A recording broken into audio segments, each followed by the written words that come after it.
Hola, ¿qué tal amigos? Bienvenidos nuevamente a este canal, La Biblia en Contexto. Mi nombre es Norma Lilia y estoy muy contenta de tener nuevamente con nosotros al profesor César Espinel, después de mucho tiempo de espera. ¿Cómo está, profe? Pues muy bien, muy contento de estar otra vez aquí, como bien dices, después de bastante tiempo. Han sido semanas complicadas, con mucho trabajo, pero me alegro finalmente poder estar aquí, además, para hablar de un tema tan bonito, tan interesante, como es la simbología, en este caso natural, no elemental, que vamos a tratar en la Biblia, y además en una fecha como es hoy, que estamos en Shavuot, ¿no? Entonces no hay momento mejor para tratar estos temas. Así que muy agradecido de que me hayas vuelto a invitar a tu espacio. Gracias a usted por haber aceptado nuevamente. Y sí, yo estaba ya con la expectativa de este tema y yo ya quería que fuese rápido, pero a la vez estoy contenta porque yo sé que no podía estar con nosotros porque tiene mucho trabajo y eso me da mucha alegría por usted, ¿no? Porque está ahí creciendo. Cruzamos los dedos. Sí, que va, esto va poco a poco, es un camino, en fin, que es largo y laborioso, pero confiemos en que llegue a buen puerto. Claro que sí. Ya está con nosotros aquí el profesor Pedro Rosario Barbosa. Dice hola a todos, espero que esté bien. Me alegro verle. Saludos a César Espinel. Y bueno, pues como ustedes saben, este video está siendo grabado en presencia de los miembros del canal. Si ustedes quieren formar parte de estas transmisiones anticipadas, pues ya saben, solamente le dan clic al botón de unirse y con una membresía nos estarían acompañando en estas primicias, así como está con nosotros Pedrito, y esperemos que se vayan uniendo los demás. Entonces, pues nuevamente muchas gracias y pues sí, vamos a empezar con este tema como dice tan bonito y que normalmente, como ya hemos hablado con usted de fundamentalismo religioso y todo esto, a veces pasa desapercibido, a veces ni nos damos cuenta, ni sabemos de este tipo de temas y por lo mismo no le damos el valor que tienen, ¿no? Entonces yo dije, no, hay que tocarlo desde aquella vez que usted lo mencionó así de pasadita, dije, no, eso tenemos que hablarlo aquí en la Biblia en contexto. Entonces, me gustaría preguntarle primero a qué le llamamos simbología elemental. Claro, es una muy buena pregunta, porque fíjate, quería, para que un poquito quienes nos escuchan puedan entrar un poco más fácilmente en el estado mental que requiere la buena comprensión del tema que vamos a tratar hoy, ¿no? Me gustaría comenzar constatando, que es en realidad una evidencia, que nuestra sociedad posmoderna da mucha importancia a la imagen, ¿no? En esto estamos todos de acuerdo, ¿no? Entonces, la imagen muchas veces vale más que el discurso porque su fuerza es la fuerza de la propia realidad, ¿no? Entonces, claro, al leer la Biblia u otros textos de la antigüedad clásica o tardía, podemos comprobar que los pueblos que los concibieron no estaban tan lejos de nosotros en este aspecto, porque el símbolo era la manera que tenían de expresar icónicamente la realidad. Entonces, el símbolo es, al final, un modo de traducir, o mejor, una manera de interpretar la realidad a través de la imagen. Entonces, hablar de símbolos es siempre hablar de un lenguaje simbólico, es decir, metafórico, es decir, figurado, es decir, el lenguaje mítico de todas las religiones y culturas que lo han utilizado para hablar de las realidades espirituales que percibían. Porque al final el lenguaje simbólico, que es el lenguaje poético, es el único que es capaz de traducir las realidades más difíciles de transmitir a los demás por ser mucho más íntimas y mucho más profundas. Entonces, tradicionalmente solemos utilizar dos tipos de lenguaje, el discursivo, que es lo que llamamos el lenguaje normal, ¿no? El común, el de el día a día, el que estamos utilizando ahora tú y yo. El otro es un lenguaje un poquito más selecto, es más sutil, es más figurativo, que es el llamado connotativo, ¿no? Entonces, cuando yo hablo de lenguaje me refiero a un modo de hablar, ¿no? Es la manera de expresar una idea, ¿no? De presentar un discurso. Y entonces el lenguaje normal es el lenguaje denotativo, porque expresa las cosas tal cual son vistas en su materialidad. Mientras que el lenguaje simbólico es un lenguaje connotativo, porque remite a un lado más profundo, si quieres, espiritual, de la realidad a la que nos referimos. Entonces, todo símbolo está fundamentado en la experiencia del objeto al que remite, pero al mismo tiempo lo trasciende infinitamente. Pongo un ejemplo para que se entienda esto bien. El tema del árbol del que vamos a hablar, ¿no? El árbol es el objeto, Es el elemento material con el que el ser humano, que es el sujeto, se relaciona. Y en la observación y en la experiencia que tiene el sujeto con el objeto, se genera el concepto. Y el concepto puede ser, por ejemplo, Yggdrasil, el árbol cósmico. Yggdrasil no es un árbol, es el árbol. Lo que es lo mismo, es todos los árboles. Los significados simbólicos que lo revisten trascienden completamente el objeto que lo inspira. Entonces, el árbol como objeto material es denotativo, pero el Yggdrasil o el árbol de la vida o el árbol de la ciencia o cualquier árbol, el árbol Bodhi, cualquier árbol, como imagen mítica, es connotativo. Por lo mismo, por la misma razón, un mismo árbol no lo ve de la misma manera un leñador que un botánico que un mitólogo. Entonces, precisamente este lenguaje simbólico aplica a toda la realidad, se basa en la experiencia de la realidad, pero siempre aportando una capa de significado simbólico que enriquece y profundiza en la experiencia. Entonces, eso es el pensamiento simbólico y esa simbología elemental es la aplicada a los elementos, al mundo natural, como puede ser el caso del árbol, pero es también el agua, el fuego, la montaña, el mar, los animales, todos ellos, ¿no? Es decir, la simbólica aplicada al mundo natural.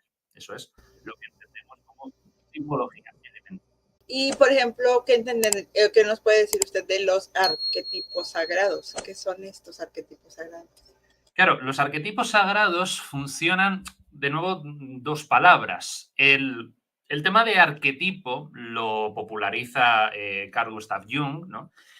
Para hablar de una imagen primigenia, ¿no? Que en realidad podríamos relacionar perfectamente con el mundo de las ideas platónico, ¿no? Es, desde luego, este concepto trascendental en el cual se ve traducido el mundo en su multiplicidad. Por ejemplo, el arquetipo sería el árbol. En cambio, se manifiesta ese arquetipo en todos los árboles. Todos los árboles que contemplamos responden a ese arquetipo último, pero ninguno de ellos lo cumple perfectamente. Pero en el arquetipo se condensan, se concentran todas las valoraciones simbólicas que se han hecho de todos los árboles. Y ocurre igual con el ser humano, con el perro, con el león, con la serpiente, con el elefante, con la montaña, con el río, con el mar, da igual, todos esos son arquetipos que corresponden a un ideal de ese elemento que, insisto, se traduce de manera múltiple y diversa en el mundo. Y en lo que respecta a lo sagrado, el arquetipo sagrado es estos arquetipos que se han utilizado, que han aplicado y que han desarrollado todo el pensamiento poético, metafórico, religioso, mítico de las tradiciones religiosas y espirituales de la humanidad. La concepción que se tiene de lo sagrado que reviste completamente el mundo natural a partir de esos arquetipos. Gracias, profesor. Y bueno, pues como ya hemos tocado el tema de que la Biblia, pues no es un libro como tal, o libros, porque son distintos libros, como tal, 100% históricos, sino que están revestidos de todo este lenguaje religioso y por ende simbólico, elemental, arquetípico, todo esto. Yo creo, el libro por excelencia, creo yo, que contiene toda esta cuestión simbólica, pues sería el Génesis, ¿no? Sobre todo los primeros capítulos. Y es por eso que, pues yo le mandé una pequeña lista al profesor de algunos símbolos que me gustaría que él nos compartiera con nosotros para, pues, ver el valor o esta carga tan simbólica, ¿no? Que podemos encontrar en esos elementos y que lo vemos en la Biblia. Entonces, pues como mencionaba el profe, yo creo que sería, bueno, me gustaría empezar, si me lo permite, para irnos en orden del Génesis, por el mar, ¿no? Porque el mar, pues nosotros con nuestra mentalidad moderna, decimos, pues el mar sí está muy bonito y todo, pero pues es el mar, ¿no? O sea, de hecho hay gente que le tiene miedo al mar, hay gente que le encanta el mar, hay gente que dice está muy contaminado el mar, pero los antiguos lo veían aún más, con más respeto, ¿no? Más allá que algo utilitario, algo de diversión. ¿Nos puede hablar un poquito de esta simbología del mar y cómo lo podemos ver en el relato del Génesis? Sí, Y tienes mucha razón. En nuestras culturas contemporáneas el mar tiene muchas connotaciones positivas, ¿no? Funciona como fuente de riqueza, como un medio indispensable del transporte de mercancías, como un lugar también de ocio y de salud en las playas. Pero es verdad que una lectura de la Biblia nos muestra muchas veces lo contrario, ¿no? Al final hay que pensar que, como hemos comentado al principio, toda, toda construcción simbólica parte y se funda de la experiencia. Y hay que pensar que los hebreos no eran un pueblo ni de marineros ni de pescadores, porque vivían en el interior del país, ¿no? Dando la espalda al mar y no utilizaban sus aguas para prácticamente nada. Por eso se habla a veces del mar de las Cañas en el Antiguo Testamento o del mar de Galilea en el Nuevo, pero se habla muy poco del mar Mediterráneo. Entonces, la imagen del mar servía para expresar realidades espirituales de la fe y la palabra mar designaba a menudo el mar que se concebía encima del mundo y el mar del abismo, que son realidades que procedentes de mitologías antiguas. Entonces, el mar y sus aguas profundas representaban tanto la vida como la muerte, pero también a los monstruos primordiales y a los pueblos enemigos. Y al final, dominar el mar solo estaba al alcance de Dios. Por eso, esta idea y esta imagen no solamente aparece en el libro de Génesis, sino que se ve a lo largo de toda la Biblia. Recordemos la escena de Jesús andando sobre las aguas en el mar de Galilea. Esa es una dominación de este elemento que es caótico, que es descontrolado, que es peligroso, que resulta amenazante, y sin embargo, Jesús, concebido como el Mesías, es capaz de someter, de controlar los elementos caminando sobre las aguas o directamente llamando a la tormenta a la calma. Pero es así, claro, o sea, las aguas del mar que siempre están en movimiento, ¿no? Igual que las aguas de los ríos, evocan en muchas civilizaciones antiguas las inseguridades y las dudas propias de la existencia, ¿no? Son siendo aguas de la vida y de la muerte. El mar, por su enorme masa de agua, es considerado un símbolo también de vida inagotable. Pero al mismo tiempo, dado que esas aguas profundas engullían a las personas o las olas que daban la impresión de amenazar la tierra, también era el símbolo perfecto de la muerte. Entonces, para el pueblo bíblico, las aguas, siempre con medida y dosificadas en forma de lluvia o de rocío, pues fecundan la tierra, traen la vida, regando las plantas, pero las aguas acumuladas, caóticas y diluviales son con frecuencia causa y amenaza de muerte. Por eso la Biblia a menudo utiliza la palabra mar, yam, ¿no? Como símbolo del mal y de la muerte que amenaza la vida establecida sobre la tierra. Entonces, los primeros versículos del Génesis y algunos pasajes de los Salmos, como por ejemplo 74 en 13-14, evocan elementos de antiguos mitos que narraban la derrota del mar como símbolo del caos por los dioses del cielo, que eran los garantes del orden. Entonces, sin entrar en explicaciones científicas del origen de la vida, que está completamente fuera de los intereses de los escritores de estos textos considerados sagrados, ¿no? El pueblo bíblico utiliza ese mito para impartir, digamos, una catequesis sobre Dios, ¿no? La gran intervención creadora de Dios consiste en separar las aguas del inmenso océano primordial donde todo está contenido, pero donde la vida no puede existir. Entonces tiene que haber una fragmentación, una división de ese espacio absoluto para que la vida se abra camino. Otro aspecto importante del mar es que en la antigüedad se consideraba, ya lo hemos dicho, que existía también por encima del cielo. Entonces, las aguas de arriba estaban separadas de las aguas de abajo por el firmamento, que funcionaba como una especie de placa que impedía que las aguas de arriba no se derramasen y ahogasen a los habitantes de la tierra. Y esto para que existiese la tierra seca de Génesis 1.9, que era un lugar defendido de las aguas de la muerte, tanto de las de arriba como de las de abajo, ¿no? Y a lo seco Dios lo llama tierra y al cúmulo de aguas lo llama mares. Y según el mismo capítulo del Génesis, vio Dios que era bueno. Y también lo dice el salmista en 104.6.9, copiado aquí porque es también maravilloso, dice, le pusiste, refiriéndose a la tierra, el océano como vestido. Es una imagen preciosa. Y las aguas cubrían los montes. Pero a tu bramido las aguas huyeron. El fragor de tu trueno se retiraron. Subieron a los montes, bajaron por los valles, ocuparon el lugar que tú les señalaste. Les pusiste una frontera que no deben pasar para que no vuelvan a cubrir la tierra. Entonces, El mar inmenso era visto como el origen de todos los ríos y fuentes, igual que su destino. Esto aparece, por ejemplo, en Ezequiel 3:1-4, pero también Dios, por boca del profeta, en 26:19, amenaza al rey de Tiro, una ciudad situada junto al mar, con estas palabras: haré que te anegue el océano y te cubran sus aguas caudalosas. Entonces, este cubrimiento que se produce en el diluvio al final supone una nueva creación, porque es un reinicio de la realidad, en palabras del Génesis 6:11, pervertida y llena de maldad, ¿no? Entonces, el mar de arriba se derrama y la tierra es, de alguna manera, lavada para que surja una nueva creación a partir de Noé, de su familia y de los animales que custodian, que han sido salvados de las aguas de la muerte. Entonces, de esta manera, las aguas del mal y de la muerte se convierten, son transformadas también en aguas purificadoras de ese mismo mal y de esa misma muerte. Algo parecido encontramos también con el mar de Cañas, ¿no? Simbolizan la muerte de la esclavitud en Egipto y el nacimiento de Israel como pueblo. Cuando todo indicaba que el pueblo pasaba de la muerte de la opresión en Egipto a la muerte por ahogamiento, las aguas se dividen, igual que ocurrió en la creación, y se abren para la libertad. Entonces, al abrirse esas aguas, preservan la vida de los israelitas y al cerrarse, arrebatan la vida a los egipcios. Entonces, este milagro divino se realiza a través de Moisés, que de niño también fue salvado de las aguas de la muerte del Nilo, según Éxodo 2:1-10.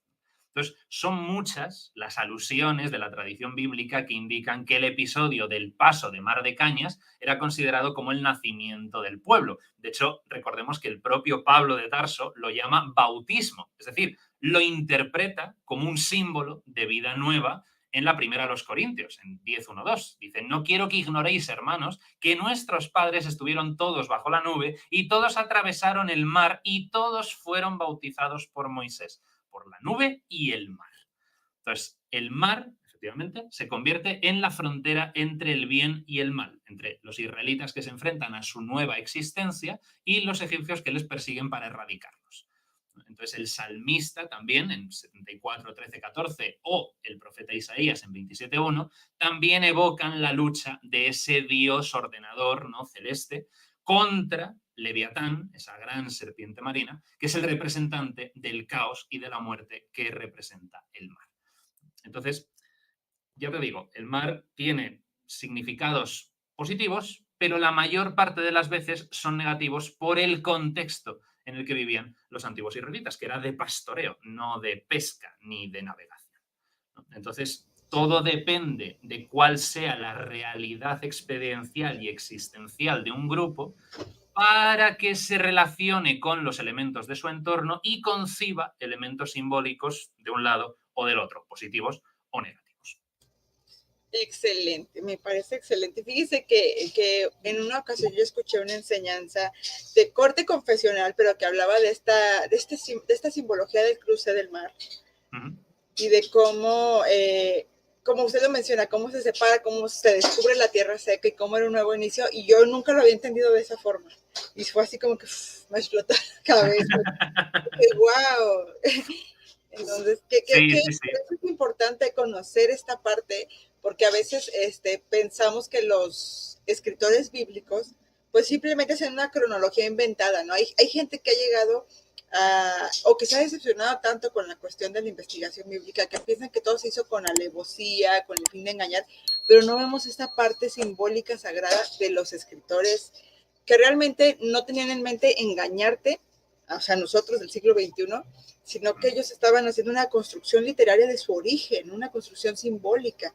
Entonces es tan bonito verlo desde este punto de vista, porque trata uno de ponerse en sus zapatos, ¿no? De Eso ellos. es.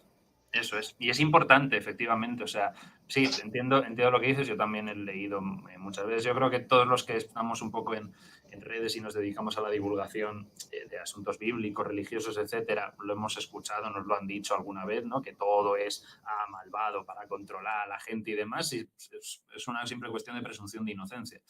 Y efectivamente, estas personas creían realmente en lo que estaban transmitiendo desde una perspectiva simbólica, poética, metafórica. Es que al final toda escritura sagrada tiene sus propias normas de lectura y de interpretación, exactamente igual que ocurre con el teatro, con la novela o con un documento, yo qué sé, de historia, ¿no? Entonces, claro, desconocer esas normas de lectura y de interpretación de cómo tienes que confrontar un texto religioso, pues te lleva muchas veces a esto, evidentemente, a rechazarlo, a condenarlo y demás, y no.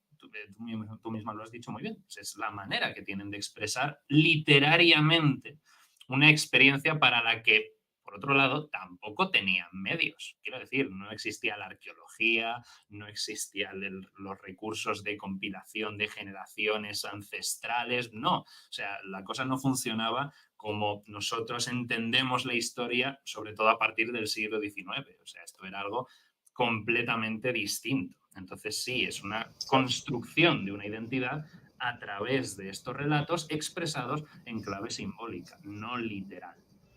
Gracias. Nos dejó pie aquí una pregunta, dice, respecto al mar, ¿por qué separarlo del cielo? ¿Está relacionado con el caos? Sí, el mar, claro, el caos es la palabra griega que solemos tener una idea del caos un poco distorsionada, porque en realidad la palabra griega para caos remite a lo indiferenciado. Entonces, la creación de Génesis 1 es muy interesante y es un relato maravilloso porque se basa en función de divisiones, ¿no? O sea, efectivamente, todo está constreñido, ¿no? Reunido, y es la expresión absoluta de ese caos, ¿no? De lo indiferenciado, pero en esa indiferenciación la realidad no puede existir. Y entonces Dios lo que hace es limitarse a través de la palabra, que también es otra cosa maravillosa, a través de la palabra va haciendo divisiones. Y no solamente separa las aguas de las de arriba, de las de abajo, y de la tierra y del mar, también separa la luz de la oscuridad, ¿no? De hecho, recuerda el primer versículo, de los cielos y la tierra, que luego unos versículos más adelante volverán a crear los cielos y la tierra. Entonces dice, ¿qué pasa? ¿Que los crea dos veces? No, es una primera separación en un nivel elementalísimo.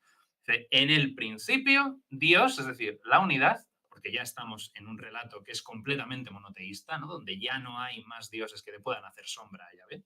Entonces, en esa concepción completamente monoteísta del Dios uno y único, Dios, que es la unidad, crea el cielo y la tierra, es decir, la primera división. Y de esa primera división va a ir haciendo divisiones subsecuentes y cada vez va a ir partiendo y partiendo y partiendo y partiendo cada vez más y va a ir concretando cada vez más hasta llegar al hombre. Pero esa sucesión de divisiones, que es algo maravilloso porque no deja de ser el mismo espacio, o sea, no deja de ser una tarta, pero ya partida, ¿no? Para que cada comensal pueda tener su trozo. Pero la tarta sigue estando ahí. Entonces, claro, es el caos, porque al caos no se le puede destruir, solo se le puede ordenar, controlar, someter, pero no exterminar, porque el caos es tan eterno como el orden. Entonces, ahí está la gracia, que sigue viviendo el caos y sigue existiendo el caos como un todo, pero lo que hace la divinidad es ordenar ese caos separando sus elementos, diferenciándolos. Y ahí está la clave de la creación en Génesis 1. Y por eso será muy bonito que los rabinos talmúdicos expliquen este relato de la creación, ¿no? De los 6 días y cómo va creando distintas cosas en cada uno de los días, diciendo que cada una de esas divisiones supone una suerte de velo entre la divinidad y el mundo.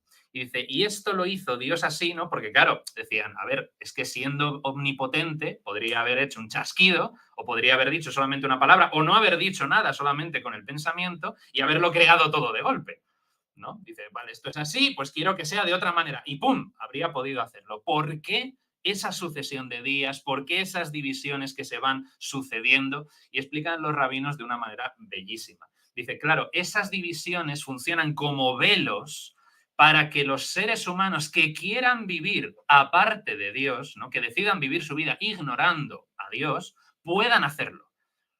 Y aquellos que quieran vivir su vida buscando a Dios puedan encontrarlo. Dice, claro, son esos 6 días, esos 6 velos, de tal manera que la divinidad esté lo suficientemente apartada del mundo para que quienes decidan vivir sin Dios puedan hacerlo sin ser cegados por su presencia, su gloria, y quienes quieran buscarlo no haya una distancia tan amplia, tan grande, como para que no puedan encontrarlo nunca. Entonces, es algo maravilloso. Insisto, todo es poético, todo es metafórico, pero es de lo que se trata, ¿no? De expresar de una manera bellísima, poética, cuál es, en qué consiste el mundo que nos rodea. ¿Qué es la creación? Pues es ese caos primigenio ordenado. Claro. Hay un versículo en Apocalipsis que me llama, bueno, el versículo es largo, pero también en Apocalipsis vemos cuando se habla de un nuevo mar también. Dice, vi también como un mar de vidrio mezclado con fuego. Ese es el versículo que, ay, ¿qué significa entonces? Claro, es que es el símbolo del fuego. O sea, es que además el fuego ha sido casi desde el principio, en tradiciones muy antiguas de la Biblia, lo que se conocía tradicionalmente como fuente llavista, que bueno, que ahora ya sabes que está como en mucho más discusión, ¿no? El tema de la hipótesis documentaria y demás, pero lo que tradicionalmente se ha venido a llamar fuente llavista, se asociaba que interpretaba siempre en las teofanías, ¿no? Las manifestaciones de Dios en el mundo, con el fuego. Entonces, claro, el fuego en Apocalipsis está remitiendo, y ese también mar de vidrio, está remitiendo muy seguramente a lo que decía Juan el Bautista sobre el Mesías. Yo os bautizo con agua, pero vendrá quien os bautizará en fuego y en espíritu, ¿no? Es ese estado de cosas, ese absoluto, es ese océano primordial que ha sido a través del fuego de la purificación purificado. Es la expresión máxima, es ese mismo símbolo de las aguas de la vida y de la muerte llevadas a su culminación, a su plenitud. Es la venida del nuevo reino de Dios, que es mejor porque alcanza su máximo esplendor, su máxima gloria, a través del vidrio y del fuego. Porque sí, cuando uno va al mar y mira el mar, en sus reflejos puede recordar al vidrio. Entonces, ¿cómo se expresa eso? La luz del fuego, iluminando el agua, lo transforma en vidrio. La idea de un mar de cristal o de piedras relacionadas con el agua es también muy, muy habitual. De hecho, en la epopeya de Gilgamesh también lo tenemos, ¿no? Cuando Gilgamesh viaja hasta el fin del mundo y tiene que conseguir la planta de la inmortalidad, también atraviesa un espacio donde las aguas han como cristalizado, ¿no? Entonces, es un símbolo muy interesante, muy atractivo, que probablemente remite a esa experiencia de los reflejos en el mar, ¿no? Y que funciona de una manera muy potente visualmente para los pueblos antiguos, ¿no? Pero tiene que ver con esto, con una idea de plenitud, ¿no? De ese espacio, de esa realidad que nunca se va a poder eliminar, pero que tampoco hay que eliminar. Ninguna mente premoderna habría pensado en eliminar el mar como símbolo de caos, eliminar el caos. O sea, saben que el caos es perfectamente necesario porque existen una sucesión determinada de órdenes, ¿no? Hay un orden en un momento dado que de repente ya no funciona y hay que pasar a construir un orden nuevo, pero nunca se puede pasar de un orden a otro sin pasar por un periodo de caos. Pues ese caos está representado por el mar, entre otras muchas cosas, ¿no? Por eso los egipcios también concebían al sol todos los días, enfrentándose con la serpiente gigante Apep, que es el mismo símbolo de ese caos, ¿no? Para renovar la creación, ¿no? Para renovar el mundo. Entonces, tiene que ver con todo esto, con la idea de la renovación hasta llegar al momento de plenitud, ¿no? Que es realmente el reino de Dios. El reino de Dios lo que significa es eso, toda la creación en plenitud y un nuevo regreso a la unidad. Ya no existen esas divisiones, ya no son necesarias esas divisiones, sino que la presencia de Dios lo inunda todo y la humanidad entera vive en esa presencia, igual que hacían Adán y Eva en el jardín. Muchas gracias, profesor. Dice Merly, el caos y la ley de la entropía. Claro, sí, es verdad. Hay matemáticos, hay físicos que pueden utilizar perfectamente esta retórica siempre metafórica, pero para aplicarla claramente a conceptos científicos, indudablemente. Se ha hecho siempre. Yo lo que pasa es que como no tengo en absoluto una mente científica, yo siempre me quedo con la parte poética, que además es que es lo que iban buscando. Pero sí, o sea, yo tengo alumnos que son estudiantes de física y también me comentan muchas veces, oye, pues esto que has comentado tiene mucho que ver con... Y me empiezan a hablar de cosas que no entiendo. O sea, hoy en día la física me parece ya metafísica absoluta porque me pierdo completamente. Pero es una tara mía, ¿eh? No significa nada más. Pero es verdad, es curioso cómo se utilizan también muchas cuestiones, ¿no?, en el mundo científico que recuerdan mucho a estas construcciones metafóricas de los mitos, ¿no? Entonces, es bonito y es curioso verlo. Nos deja una pregunta aquí, Pía, pero bueno, se la voy a poner, espero que no nos extendamos mucho porque todavía nos vamos en el... Acabamos de empezar. Dice Pía, ¿cuál es el símbolo sagrado más antiguo que se ha podido identificar mediante la arqueología y disciplinas afines? Oh, ya, casi nada. Bueno, depende de lo que entendamos por símbolo sagrado, pero, yo te diría que hay una mezcla. De hecho, esto ya lo hablamos tú y yo, Norma, en otro vídeo que hicimos. No recuerdo exactamente en cuál era, no sé si era en el de paganismo o en el de qué era la religión o algo así, que estuvimos hablando, ¿no?, de las primeras manifestaciones de pensamiento simbólico que se habían encontrado y demás. Claro, es difícil saber exactamente cuál es el primero, pero se puede expresar en 3 elementos, ¿no?, tal como comenté en ese vídeo. El tema de los enterramientos, ya la simple concepción de enterrar a una persona ya demuestra la existencia de un pensamiento simbólico. Porque antes no se hacía. O sea, enterrar a una persona no tiene ningún sentido en una población nómada. Lo tiene en una población que ya se ha asentado, claramente, porque evidentemente hay que enterrarlo porque no vas a estar conviviendo con ese cadáver ahí comiéndoselo los gusanos y las moscas, que puede transmitir 1000 enfermedades. Pero siendo nómadas, que te estás constantemente trasladando de un terreno a otro, no tiene ningún sentido que entierres a una persona, ni mucho menos que la entierres colocándolo de una determinada manera, ni mucho menos añadiéndole un ajuar funerario. Ningún sentido práctico. Entonces, eso denota ya pensamiento simbólico. Y eso ya está constatado claramente en los neandertales. Es decir, antes incluso de la llegada de los sapiens sapiens, que somos nosotros, ya hay pensamiento simbólico. Hay pensamiento simbólico antes de la humanidad. Ahora, símbolo como tal, yo te diría las representaciones de animales que se han encontrado en Göbekli Tepe y Karahan Tepe, en Turquía. Son los 2 santuarios más antiguos del mundo, de momento. Y en esas representaciones, en esos relieves, se nota claramente que son lugares de culto al que acudían muy distintos grupos humanos, todos ellos nómadas. Porque de hecho se construyen entre 1000, 2000 años antes de que se produjesen los primeros asentamientos. Entonces son nómadas que acuden a un mismo lugar a celebrar lo que sea que celebrasen. Pero los pilares que se han encontrado y las imágenes que se han encontrado son todo representaciones, esculturas, imágenes de animales. Sabemos, por el trabajo de antropólogos, etnólogos, etcétera, que un estadio primitivo de religiosidad tiene que ver con el animismo y con el totemismo. Entonces, probablemente los primeros símbolos fueron precisamente los naturales, los elementales, los animales, los fenómenos atmosféricos, naturales, plantas, etcétera, etcétera. Pero ahí, primera vez, gráficamente, vemos en un lugar de culto las representaciones, muchísimas, de animales. Entonces, es muy probable que el primer símbolo haya sido el animal, los animales. Ok, muchas gracias. Sí, es una pregunta muy interesante y quedaría para mucho, pero... Otro programa. Otro programa. Pero creo, bueno, espero que te haya servido esa respuesta.